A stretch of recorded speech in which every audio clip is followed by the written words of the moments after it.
Graças a Paz, igreja, amém? Glória a Deus. Eu gostaria que você abrisse a sua Bíblia no livro de Neemias. Neemias, capítulo 1, versículo 4. Diz assim a palavra de Deus: E sucedeu que, ouvindo eu essas palavras, assentei-me e chorei, e lamentei por alguns dias, e estive jejuando e orando perante o Deus dos céus. Eu vou ler novamente. E sucedeu que, ouvindo eu essas palavras, assentei-me e chorei, e lamentei por alguns dias, e estive jejuando e orando perante o Deus dos céus.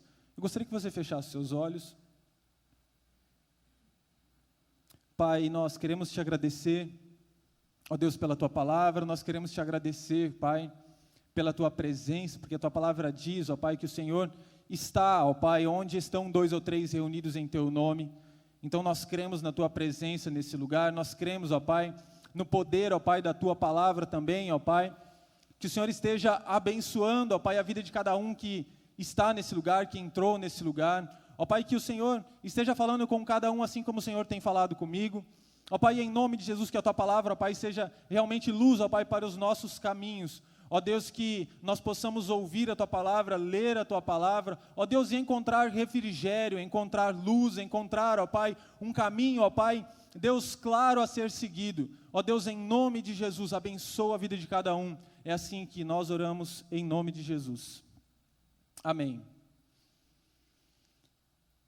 Eu gostaria de pregar um tema nessa mensagem, coloquei um tema nessa mensagem de o cristão e as suas crises. O cristão e as suas crises. Pede para a pessoa que está do seu lado, você já passou por alguma crise?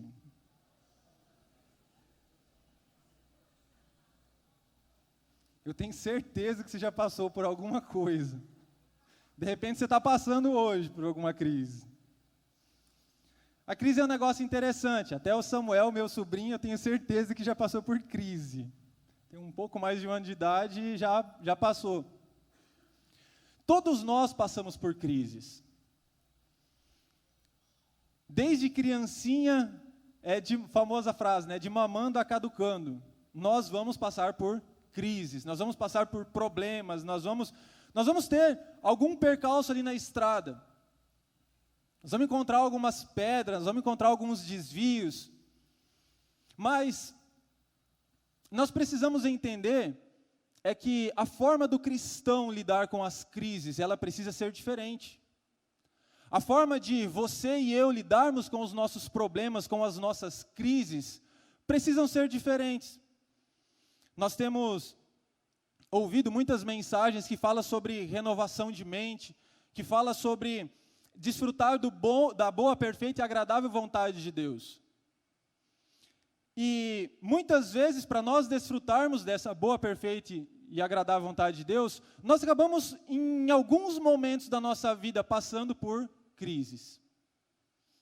Sejam elas das mais diversas formas.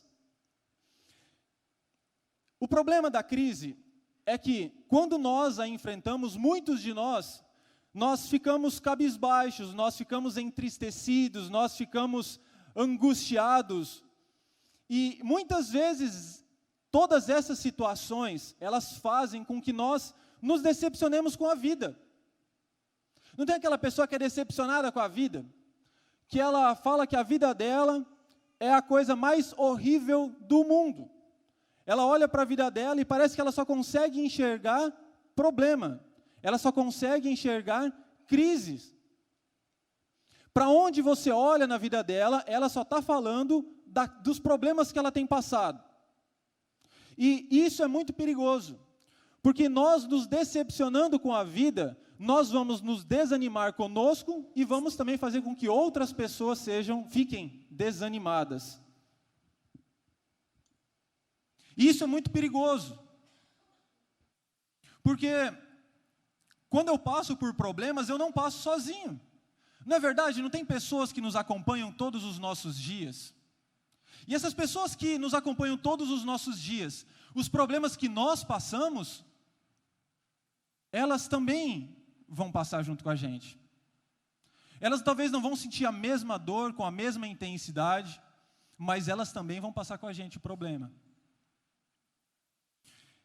Então nós precisamos encontrar meios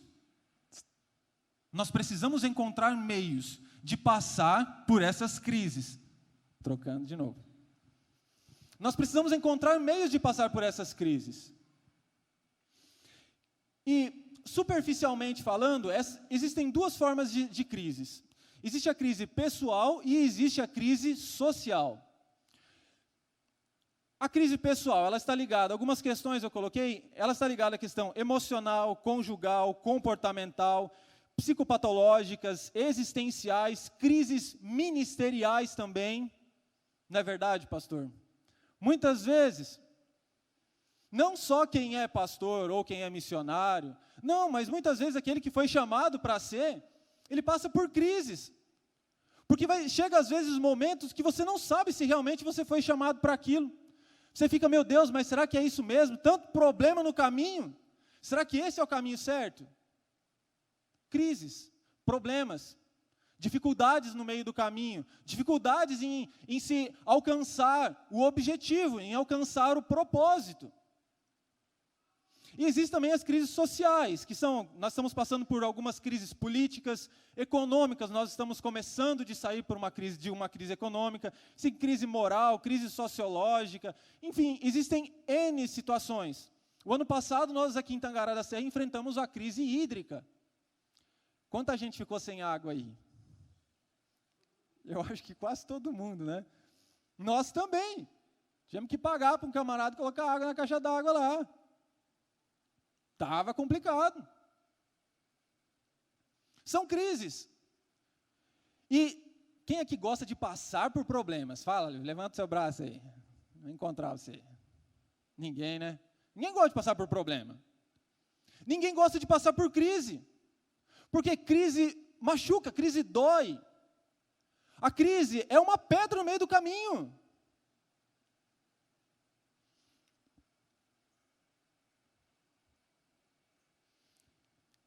E eu gostaria de começar perguntando, o que é e para que servem essas crises? O que são essas crises e para que elas servem? Primeiro, crise, ela vem do grego, uma palavra crisis, que em português significa distinção, decisão, sentença, juízo, separação. A palavra crise também, ela significa purificação. A palavra diz em Provérbios 27 que o crisol prova a prata.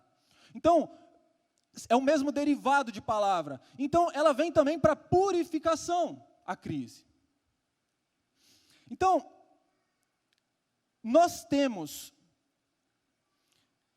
todos nós já entramos em um consenso que todos nós, em algum momento da nossa vida, nós passamos por crises.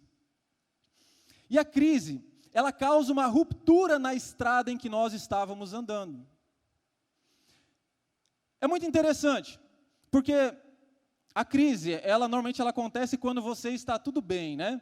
Você está tudo tranquilo, aquela estrada reta, não sei, alguém de vocês já andou em Desciolândia, aquela estrada são mais de 115 quilômetros, dá uns 100 quilômetros ali, de estrada reta, estrada boa, a estrada sem buraco, e aí você está andando naquele asfalto bonito, uma reta, né? Você quase pode deixar até o volante, sem pegar nele, que você vai estar andando em estrada reta ali, sem problema algum, não tem tanto movimento. E aí a crise é quando, de repente,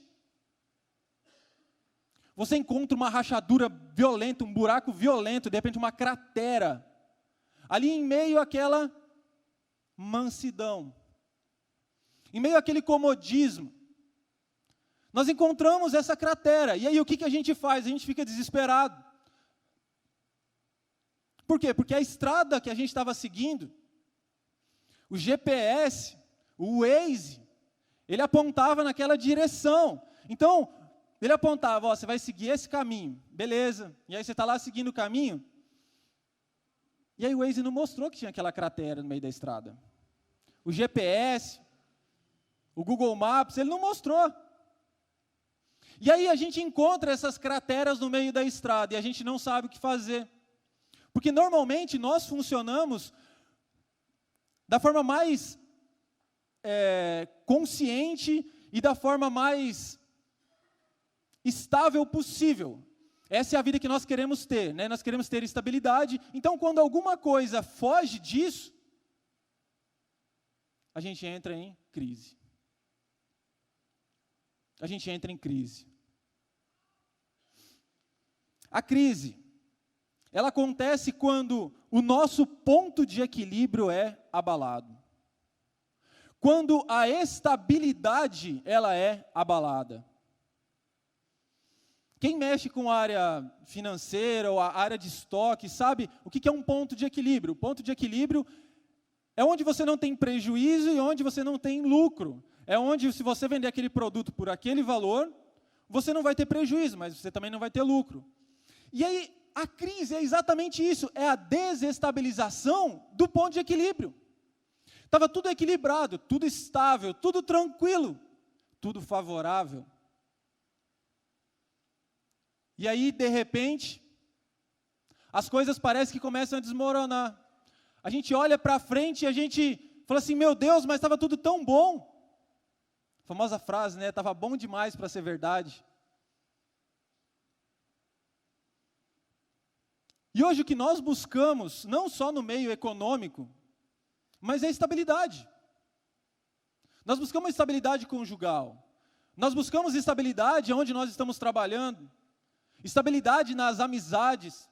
Estabilidade também no relacionamento com os pais, com os filhos, com amigos, Nós buscamos isso. E quando isso foge do controle? É a crise. Só que tem umas coisas interessantes nas crises. Quando nós entendemos o seu significado, que a crise ela vem para separar, para purificar, para ser um divisor de águas na nossa vida, nós podemos ou não ter atitudes diferentes. A escolha é nossa, a decisão é nossa. Mas o que a crise normalmente faz? O que os problemas normalmente fazem? Elas fazem com que nós comecemos a avaliar os nossos projetos novamente. Ela faz com que nós comecemos a avaliar as nossas condições intelectuais, as nossas condições financeiras, as nossas condições comportamentais. Eu não sei você, mas quando, por algum motivo, eu vejo que tem alguma coisa de errado no meu relacionamento com alguém, seja quem for, seja meu patrão, seja meu pastor, minha pastora, meus líderes, minha família, meus amigos, eu fico analisando a minha questão comportamental. O que eu fiz? O que eu fiz? Se tem alguma coisa de errado, onde eu posso melhorar? As crises financeiras. O camarada estava tudo certinho, tendo lucro, todo ano, todo mês, tudo certinho, e aí de repente começa a acontecer alguma coisa. Ela vai começar, essa pessoa, vai, sei lá, algum consultor ou o próprio empresário, ele vai começar a avaliar produto, ele vai começar a avaliar o mercado novamente, vai começar a avaliar novamente os seus alvos, os seus projetos, e sem a crise ele nunca começaria a avaliar novamente, nunca. Seria uma vida, eu diria morna demais, seria uma vida tranquila demais.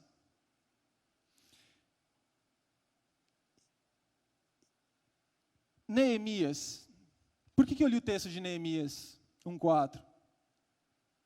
Porque Neemias, de certa forma, ele entrou em crise. Porque, vou só ler novamente para vocês, isso deu que ouvindo eu essas palavras, que palavras? Estava falando do muro de Jerusalém, que estava destruído. Assentei-me, chorei e lamentei por alguns dias.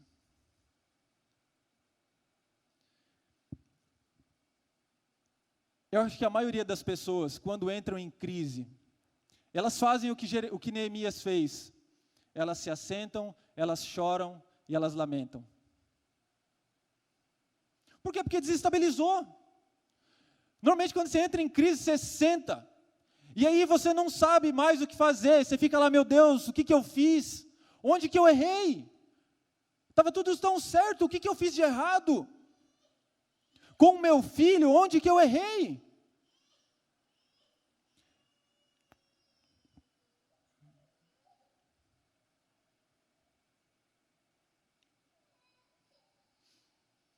E o que dá mais medo nessas situações é que muitas pessoas só fazem isso. Elas só sentam, choram e lamentam.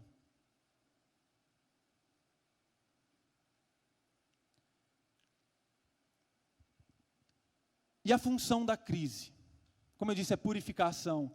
A função da crise é fazer com que nós avancemos mais. A função da crise é fazer com que nós, que estávamos em um degrau, nós estávamos lá em um degrau. A função da crise, ela nos coloca em confronto. Por quê? Porque aqui não está mais confortável. Então o que a gente faz? A gente precisa subir um degrau. E depois vem crise novamente, e a gente precisa subir mais um degrau. A função da crise é fazer com que nós avancemos mais. E não com que nós paremos, sentemos, choremos e lamentemos. Ainda que muitas vezes nós vamos fazer, porque às vezes a crise ela dói. Às vezes a crise machuca mesmo. E nós vamos ver que Neemias não fez só isso. Neemias ele não ficou sentado chorando e se lamentando por ver o muro destruído. É igual a situação crítica que nós estávamos, pelo menos eu acho que está estabilizando um pouco mais no Brasil. Só vi as pessoas falando, alguém tem que fazer alguma coisa, está horrível. Alguém tem que fazer alguma coisa. Levante seu braço aí, por favor. Fala assim, eu preciso fazer alguma coisa.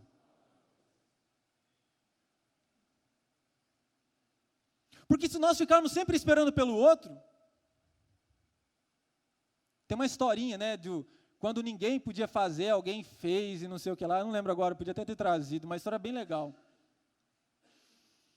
Mas a questão é, às vezes nós ficamos esperando tanto os outros fazerem alguma coisa, e nós não fazemos nada, além de ficar sentado, chorando e se lamentando.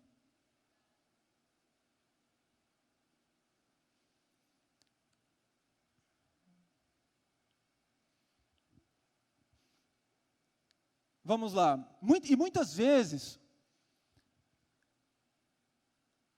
o que nós precisamos fazer é deixar certos hábitos, deixar certos conceitos para trás.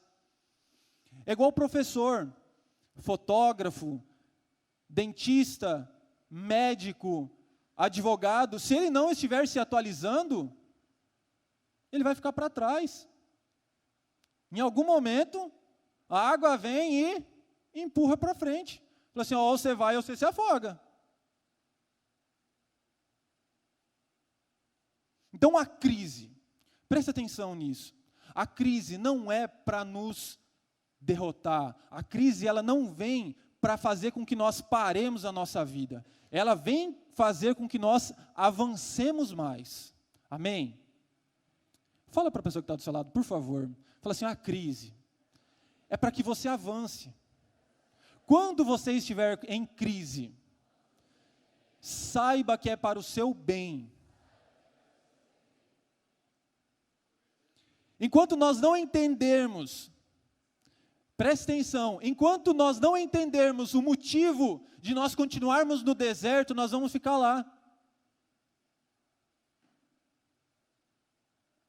Enquanto nós não entendermos isso, nós vamos ficar lá.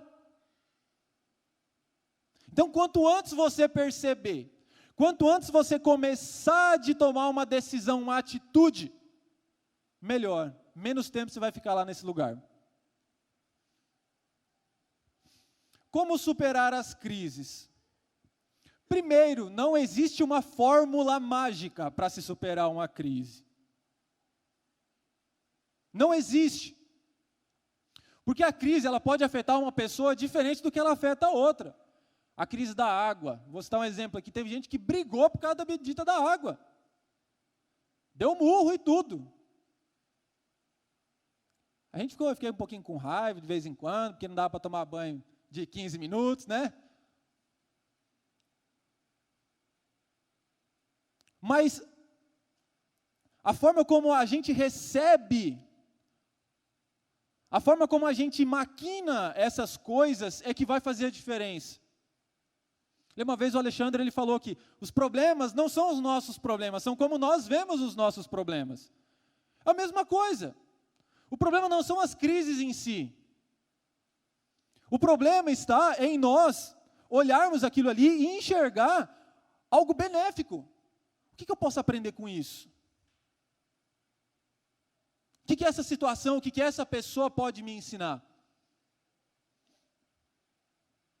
Então, nessa noite, nós estamos falando sobre as crises pessoais. É lógico que as crises sociais acabam afetando nós, né, de alguma forma ou de outra.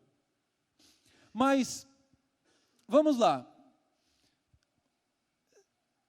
Na verdade, eu ainda estou lendo um livro, mas eu queria trazer essa informação para você. Existem dois tipos de pessoas. Existem as pessoas reativas, existem as pessoas proativas. As pessoas reativas são aquelas que só reagem. As pessoas proativas são as pessoas que fazem, independente da situação. Então, uma pessoa reativa é aquele que só reage a uma situação. Aconteceu um problema aqui, não, deixa eu ir para cá. Aconteceu um problema aqui, não, deixa eu ir para cá. As pessoas proativas, não. As pessoas proativas, elas têm um alvo. Elas têm uma promessa, elas têm um foco. Elas vão em busca daquilo. Mas está todo mundo me batendo dos lados. Não importa, eu estou andando.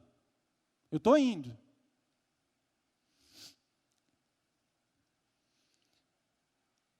Só pede para a pessoa que está na sala, você é reativo ou você é proativo?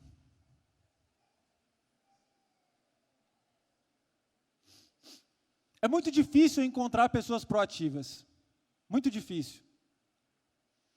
Porque as pessoas proativas, algumas pessoas acham elas, algumas vezes, pouco sensíveis, né?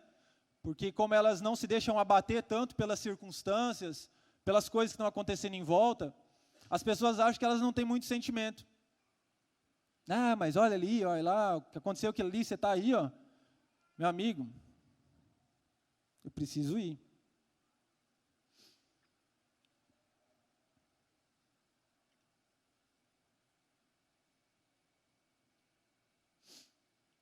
Na nossa vida cristã, o que isso de reatividade e proatividade tem a ver? Porque nós podemos trazer ele simplesmente para uma questão psicológica, uma questão comportamental. Mas e para o meio cristão?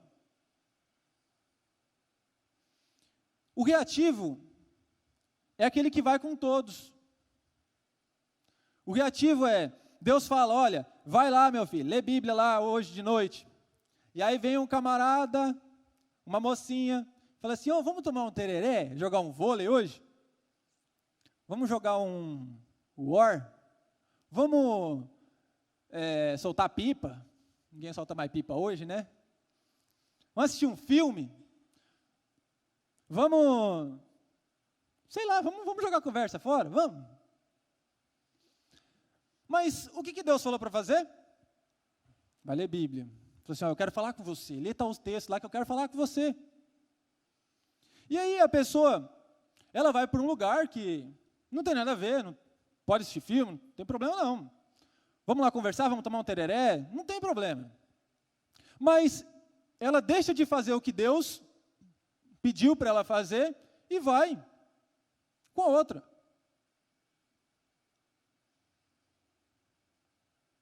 Ela não consegue manter o foco, sabendo, falando, não, Deus pediu para fazer isso, então eu vou fazer isso. Eu vou continuar o meu caminho porque foi isso que Deus pediu para eu fazer. Deus não mandou eu ir lá, Deus falou para eu ficar aqui. Se Deus não tivesse falado nada ainda, eu até ia. Mas se Deus falou, então eu preciso ficar. Então, a gente poderia falar de um monte de situações, mas o que eu quero falar para você? Saiba que nem tudo, às vezes a gente acha que o que nos afasta de Deus, me entenda essa frase, nos afastar de Deus, muitas vezes não é o pecado em si. Muitas vezes não é o pecado. Muitas vezes o que nos afasta de Deus são as coisas simples. São algumas coisas simples. E se a gente não tomar cuidado, nós vamos estar nos afastando de Deus, da comunhão com Deus, e vai parecer tudo bem, tudo bom. Então tome cuidado. Neemias não ficou parado. Muitas outras pessoas, inclusive quem falou para Neemias, eles sabiam que o muro também estava destruído e ninguém fez nada. Eu não sei por qual motivo, não sei, mas eles não fizeram nada. E outra coisa importante, no livro de João, no capítulo 11, ele conta a história de quando Lázaro foi ressuscitado. Quando Lázaro foi ressuscitado, é bem interessante a história, eu acho que todos conhecem, mas tem 2 versículos que me chamam bastante atenção. Quando Jesus estava indo em direção ali a Lázaro, depois de 4 dias, ele foi indo e de repente Marta para Jesus no meio do caminho e fala assim, Jesus, olha, se você estivesse aqui, meu irmão não teria morrido. Marta sabia que Jesus podia curar. Lázaro estava doente, estava enfermo. Então Marta sabia que Jesus podia curar. Então, tanto é que ele falou, olha, se você estivesse aqui, ele não estaria morto. Eu disse, não, olha, se você crer, você vai ver a glória de Deus, ele vai ressuscitar. E Marta, não, eu sei que ele vai ressuscitar nos últimos dias. Eu disse, não, olha, se você crer, você vai ver a glória de Deus. E aí Jesus continua andando e de repente chega Maria. Ela sai da casa dela, vai correndo e encontra Jesus de novo, também, né? Falou assim, Jesus, se você estivesse ali com o meu irmão, se você tivesse vindo antes, ele não teria morrido. As duas pensaram a mesma coisa. Falou assim, olha, se Jesus estivesse aqui, ele teria curado Lázaro. Ele teria curado. Lázaro não estaria morto, estaria tudo certo. Mas agora ele já está morto, ele já está até fedendo. Depois dos versículos adiante você vai ver. Então, o que limitava a vida de Maria e Marta era o conhecimento delas. O que limitava era pensar que Jesus só podia curar. Elas não sabiam que Jesus podia ressuscitar também. Elas não tinham esse entendimento. Mas quando Jesus disse, tira a pedra, elas tiraram a pedra. Então elas romperam aquele problema que elas tinham. No início elas até não acreditavam que Jesus poderia curar. Elas até relutaram um pouco. Mas naquele momento, quando Jesus falou, olha, tira a pedra, elas tiraram a pedra. E aí foi onde o milagre aconteceu. Então, muitas vezes o que nós precisamos para sair da crise é compreender o que Jesus está falando. Jesus fala, olha, tira a pedra. Aí você fala assim, não, mas já está fedendo, mas tira a pedra, mas já está fedendo. Aí Jesus fala, olha, tira a pedra. Você não quer passar por esse problema? Você não quer passar por ele? Entrar num novo nível? Antes você me conhecia só até aqui, ó. Você achava que eu só podia curar enfermos. Então tira a pedra. Tirou a pedra. Aí, de repente, Jesus chama Lázaro, vem para fora. A partir daquele momento, elas romperam algo na vida delas, elas já estavam um degrau a mais. A partir dali, elas já sabiam que Jesus poderia também ressuscitar. Então, as nossas crises, elas servem para que nós avancemos. Elas fazem com que nós subamos cada vez mais. Nós só precisamos aprender a tirar as pedras.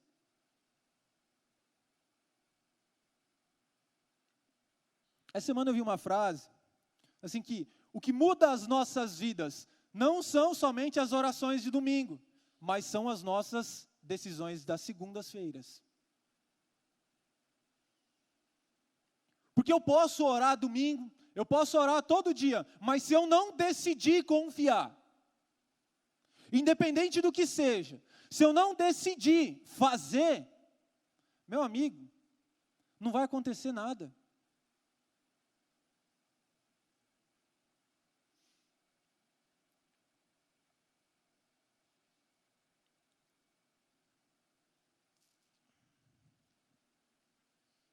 E o que eu acho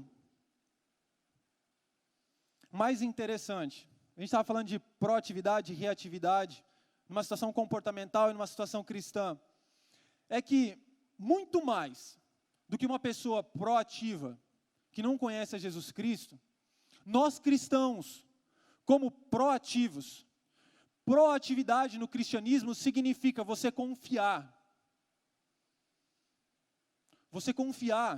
naquilo que Jesus, naquilo que está escrito nesse livro, independente das circunstâncias que aconteçam.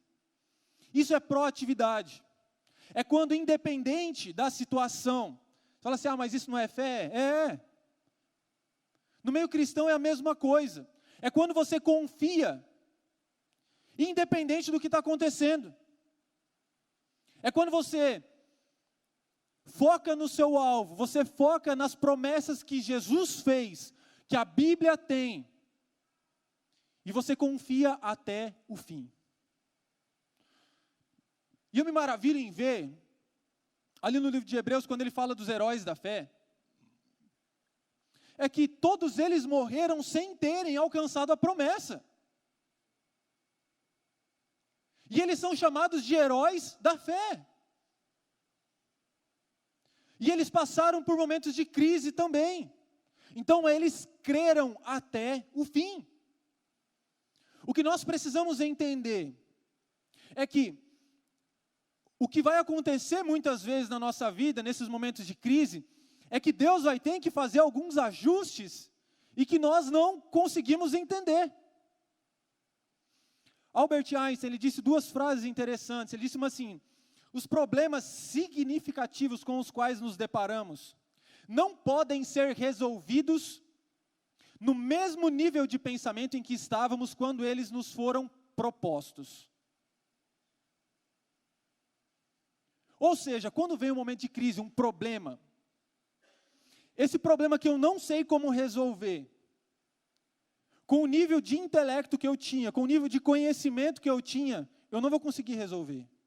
Então eu passo para um novo nível, eu vou buscar conhecimento, eu vou buscar entendimento, eu vou buscar conhecer mais daquilo para poder resolver aquele problema. E a outra coisa que ele diz é que nós não pretendemos que as coisas mudem se nós sempre fazemos do mesmo jeito. Então talvez você esteja passando por algum momento de crise. Mas saiba de uma coisa, que as coisas nunca vão mudar se você continuar fazendo do mesmo jeito. Você fica ali martelando, fazendo igualzinho como você sempre começou. Quando na verdade o que Deus quer fazer é te levar para um novo lugar. Para que você viva uma nova identidade em Jesus Cristo. Para que você conheça mais. E nós precisamos estar dispostos a Deus mexer com as nossas estruturas. Nós não cantamos como Zaqueu, né? Mexe com minha estrutura.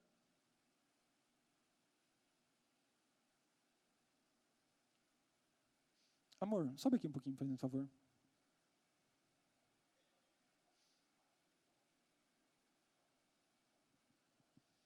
Eu sei que eu já usei isso aqui, mas eu gostaria que você entendesse. Alguém sabe montar esse negócio aqui? Chamado cubo mágico? Ah, temos alguns aí. Quero só mostrar uma coisa para vocês. Segura o microfone para mim. Preste atenção. Esse cubo ele está todo desmontado. Desmontado assim, né? As peças não estão colocadas no lugar correto. Está tudo fora.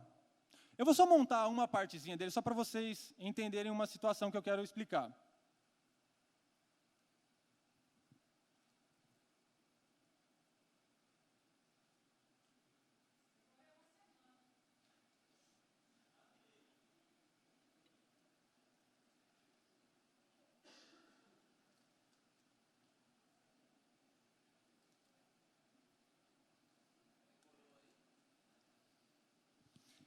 Eu tenho a parte de baixo dele montada. Imagina que isso aqui é o projeto de Deus para a sua vida. Ah não, a parte de baixo é a parte mais fácil que tem. A parte de baixo é a parte mais fácil que tem. Você monta embaixo aqui, colocando os negocinhos tudo no lugarzinho certinho dos lados, assim, né? A gente demora para aprender esse negócio, mas a parte de baixo é a mais fácil. Às vezes ela é um pouquinho mais demorada, mas ela é a mais fácil. Então, eu tenho a parte de baixo montada. E muitas vezes na nossa vida está desse jeito. Nós temos uma parte dela está ok, está pronta. Mas aí Deus quer fazer com que nós montemos um novo nível, com que nós avancemos mais um nível. Aí o que vai acontecer? Eu vou ter que mexer na parte de baixo. Eu vou ter que desmontar a parte de baixo também para mexer no próximo nível. Isso às vezes fica complicado para a gente entender. Eu vou montar aqui o segundo nível só para vocês entenderem. Não é para me mostrar, gente, por favor.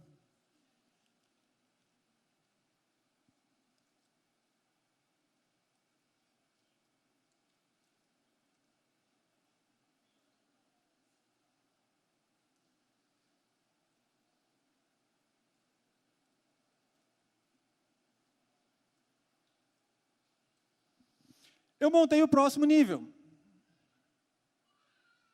Eu acabei de montar mais uma camada dele. Mas para eu conseguir montar essa camada, eu tive que ir desmontando a parte de baixo, eu tive que mexer nela. Só que a gente não gosta que mexe.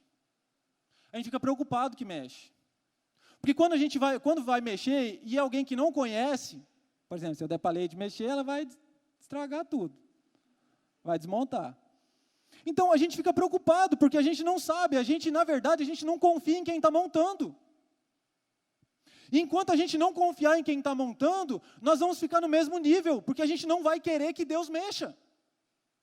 A gente não vai se sujeitar a entrar nessa crise e entender o que Deus quer fazer, porque a gente se nega a deixar com que Deus mexa na parte de baixo, onde estava tudo certinho.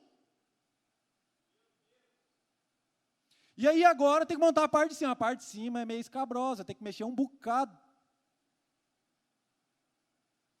Segura, amor.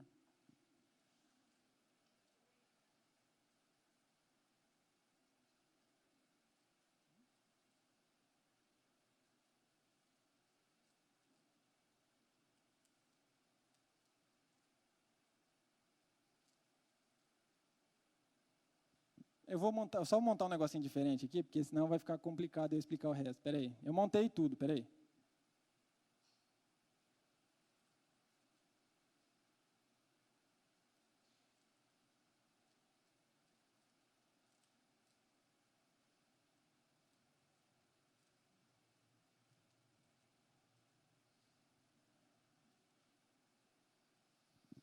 Pronto.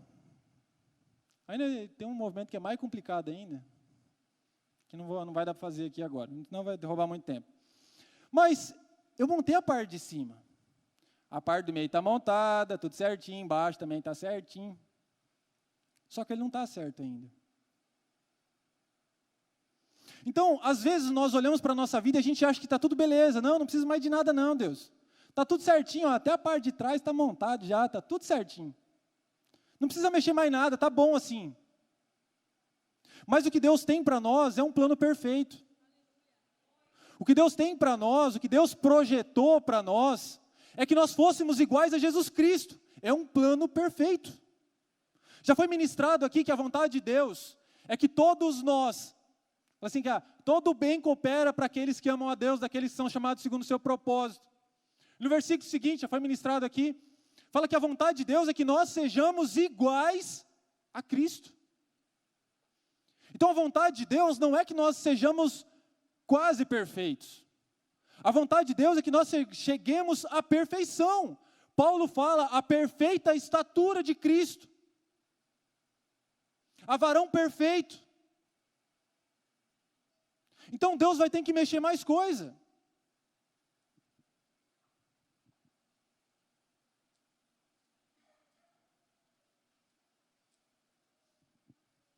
Obrigado, amor.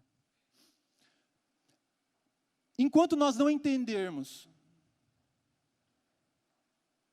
que as crises, elas são necessárias, porque nós, como seres humanos, limitados, e que muitas vezes não ouvimos a voz de Deus como deveríamos ouvir, nós vamos passar por alguns problemas, e se nós não nos submetermos àquilo que Deus quer fazer na nossa vida, nós nunca vamos conseguir experimentar aquilo que Deus tem para nós. Enquanto nós não estivermos dispostos a deixar de lado, a deixar para trás velhos costumes, velhos hábitos, nós nunca vamos conseguir provar da boa, perfeita e agradável vontade de Deus. Nós precisamos entender que as crises que nós passamos, elas não são o fim do livro. Elas são o final de um capítulo. Só que o capítulo seguinte só vai começar de ser escrito novamente, se nós permitirmos Deus nos levar até lá. O que Deus quer de nós é como diz o Salmo 121, quando nós olharmos os nossos olhos para os montes e nós nos perguntarmos, de onde me vem o socorro? Que nós conseguimos responder, como o salmista responde, que o nosso socorro, ele vem do Senhor. E que nós vamos passar por essas crises, e nós vamos ser melhores amanhã do que nós fomos hoje. E depois de amanhã do que nós vamos ser amanhã. Nós precisamos caminhar com essa certeza, que Jesus diz lá em João 16. Fala assim, olha, no mundo vocês vão ter aflições, mas tem de bom ânimo, porque eu venci. No mundo, nós vamos passar por crises, mas nós podemos ter bom ânimo, acreditarmos no que Jesus fez, acreditarmos na vitória que Ele deu. Nós precisamos acreditar no Deus que fez o mundo, no Jesus que conquistou a vitória, e no Espírito Santo que nos leva a toda a verdade, para que nós consigamos passar por essas crises. E aí nós vamos passar por elas, e nós vamos dar glória a Deus, porque nós vamos ser melhores depois dela do que nós somos antes. Eu gostaria que vocês se colocassem de pé.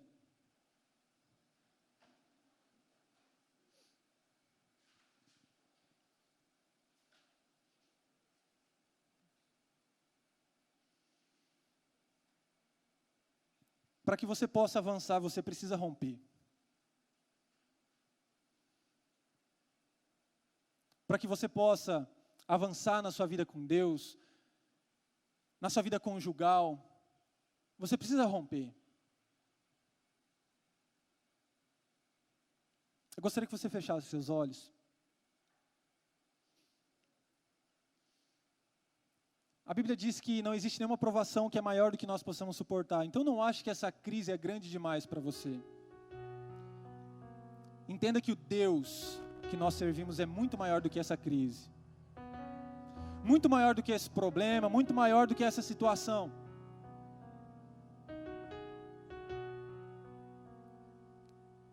Você precisa dar um passo. Você precisa avançar para um próximo passo.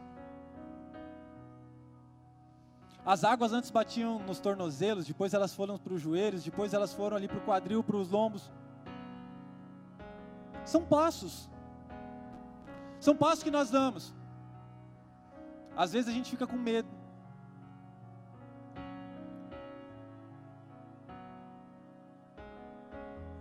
Mas Deus nos sustenta.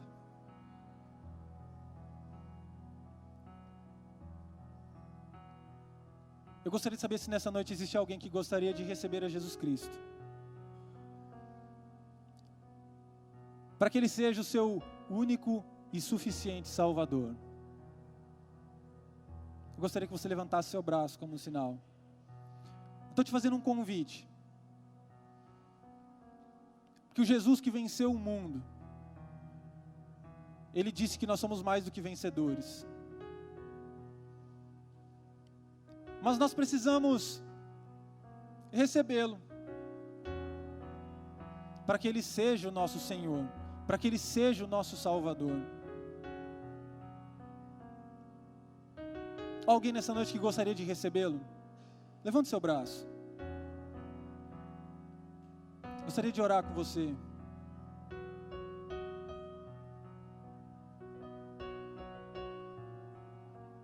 Levante seu braço como sinal.